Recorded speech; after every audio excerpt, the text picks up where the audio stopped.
rallyfm.net.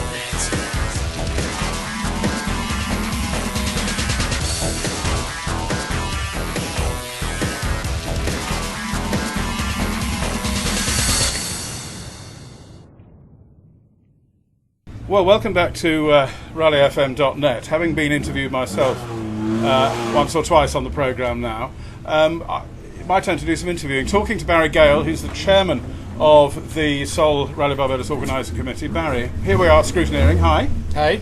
Now, a lot of people on the other side of the world would think Barbados, beaches, bars, stuff like that.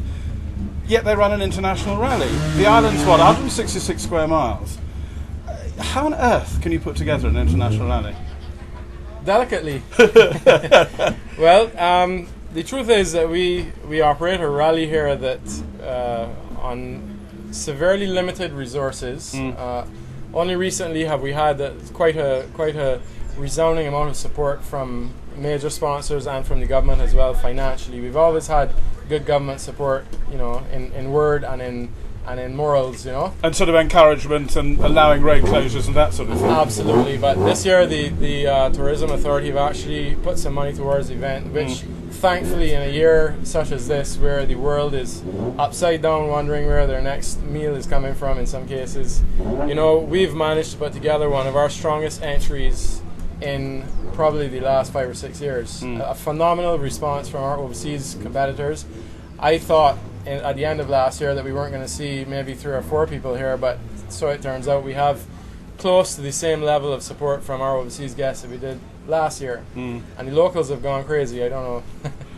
I think it's because for those of us from Europe, it's more expensive to come here. But then obviously there is a point at which, because of the strength of the dollar against the European currencies, if competitors here are looking at buying components or so on in Europe, yes, they're paying 25% or so less? Well, a lot of the feedback I've been getting from our regular visitors is that, in a year like this, you have to choose your motorsport carefully. Yeah. And when they sit down and they think about which events would they really like to do, Barbados is one of the ones that comes out on top. So they forego some of the other events in England for this event. And the truth is that we've put together quite a reasonable package, and all in with shipping the car and getting here, it probably 2 weeks of holiday in Barbados and doing a rally probably doesn't cost much more than doing a serious rally in England. Now, the logistics of it, it's a tarmac rally run on public Barbados roads, closed in agreement with government. How exactly does all of that work? Well, with a lot of support from the relevant ministries and a lot of support from the residents themselves, and generally a lot of support from the public of Barbados, because being such a vast network of roads, people get used to using their particular road and they come across a road closure, and the government has given us permission to do so, but we still have to be a good corporate citizen. So we put a lot of notices in the papers, and we put notices on the roads, and we go door to door to all the residents that live on the actual stages. And closer to the time of the rally, we actually send mailers out to the people that live within the area of the stage. Because I said when I was talking on rallyfm.net a day or so ago that the 20,000 or so people that we basically believe is the crowd figure for Sol Rally Barbados does represent round about 8 or 9% of the population of the island. However, that obviously does mean that round about 91% of the population of the island doesn't come. So treading carefully, maintaining that sort of respect for all is obviously an issue that your committee would spend a lot of time on. Yes, well, as the rally has grown, so have our methods of notifying the public. And I think if I gauge public response, we've had minimal negative public response in the last, say, 3 years.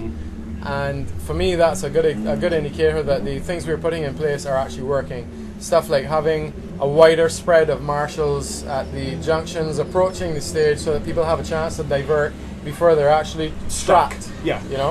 And having the additional notices in the newspapers, and the rally itself has generally taken on a life of its own, and we have a lot more public awareness of it now. I think public awareness is a significant factor in public acceptance. And do you think that public awareness has partly become about because more people are beginning to understand the value of the tourist dollar that this event is bringing in at what is traditionally a slightly quieter time of year? Yes, well, I would definitely like to think so, and I'm sure that Divi South Winds would agree with me that it's a good thing, because I believe they're overbooked right now over all the people that are here for the rally, which I don't think many hotels in Barbados right now are.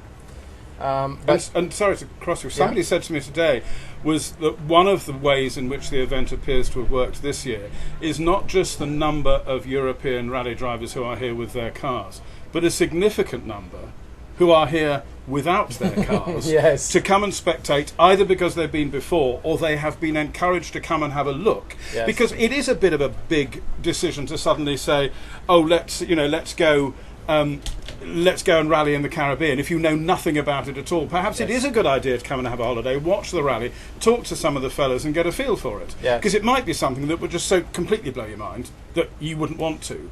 But that doesn't seem to happen to many people, does it? No, it doesn't. I think one of the successful aspects of our event is that we go to great pains to try and make everyone feel at home and to feel welcomed, and if you need something, someone will find it for you. It's not a problem. I mean, we've had guys in the past that a part fell off their car and someone knew a friend who had the same car and they stole the part off of that car to get them through the rally. I mean, stuff like that. I've been rallying overseas, and stuff like that does not happen very often in other places. So we're quite proud of the enthusiasm of not only the organisers and the competitors themselves, but the enthusiasm of all the people who are actually involved in the event, either very closely or not so closely, but nonetheless they feel a part of the event, so they feel that they have to contribute and they feel like they want to help the overseas guys to come and have a good time.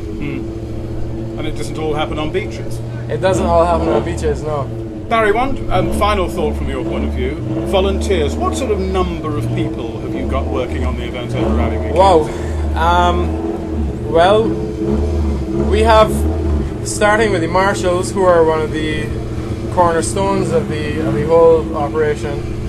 The marshals, generally we have in the region of 200, 250 marshals, and some people might say that doesn't sound perhaps like that much, but our stages are only 4, 5, 6 kilometers long. Yes. And our longest stage at about 6.5 kilometers, I think it is, 6 kilometers, has 75 marshals on it. Yes. You know, and 75 is like just the number that we need to make sure it's secure. We could do with more. So the problem here in Barbados is that there's so many roads intersecting and so many cart tracks, and you know, there's so many ways onto stage that we have to really, it's all line of sight. There's so many marshals that they can literally see one another along the course of these 6.5 kilometers.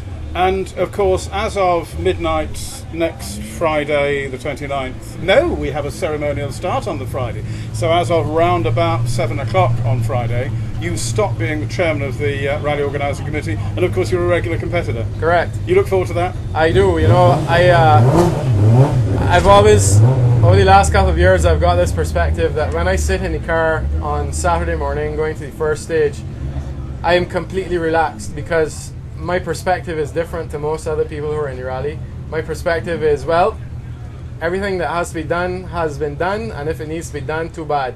So I generally, it's a release for me when I sit in the car, whereas a lot of the other competitors, they're now starting their rally, whereas mine has been going on for 3 months, you know? Well, a bit longer than 3 months, well, to be fair. In earnest for the last 3 months, Yeah. yes.